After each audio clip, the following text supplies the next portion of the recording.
ប្រិមត្តជាទីគោរពនិងជាទីមេត្រីនៅទីបំផុតលិខិតផ្លូវការដែលកម្ពុជាប្តឹងទៅតុលាការអយុត្តិធម៌អន្តរជាតិ ICJ នោះគឺបានទៅដល់ដៃតុលាការហើយ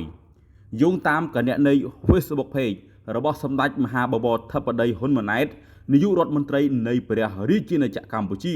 បានបង្ហោះនៅមុននេះថាឯកឧត្តមប្រាក់សុខុនឧបនាយករដ្ឋមន្ត្រីក្រសួងការបរទេសនិងកិច្ចសហប្រតិបត្តិការអន្តរជាតិទើបរាយការណ៍មកថានៅថ្ងៃច័ន្ទទី16ខែមិថុនាឆ្នាំ2025នេះវេលាម៉ោង 11:30 នាទីព្រឹកម៉ោងនៅទីក្រុងឡាអេត្រូវនឹងម៉ោង 5:30 នាទីល្ងាចម៉ោងនៅរាជធានីភ្នំពេញលិខិតផ្លូវការរបស់កម្ពុជាទៅកាន់តុលាការអយុត្តិធម៌អន្តរជាតិ ICJ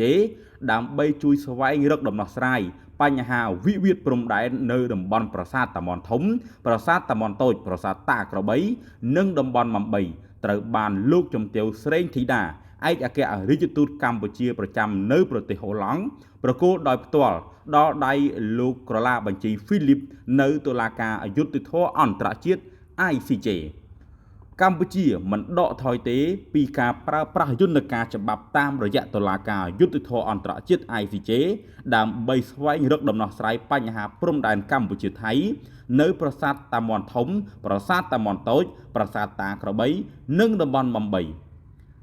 រាជរដ្ឋាភិបាលនឹងបន្តកិច្ចការងារនេះប្រកបទៅដោយការបដិញ្ញាចិត្តនិងការទទួលខុសត្រូវខ្ពស់ដើម្បីការពារបូរណភាពទឹកដីក៏ដូចជាឧត្តមប្រយោជន៍ជាតិនិងប្រជាជនខ្មែរ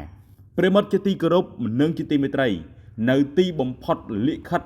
ដែលកម្ពុជាបានប្តឹងទៅតុលាការយុត្តិធម៌ ICJ នេះបាទ ICJ នេះគឺបានទៅដល់ដៃរបស់តុលាការហើយ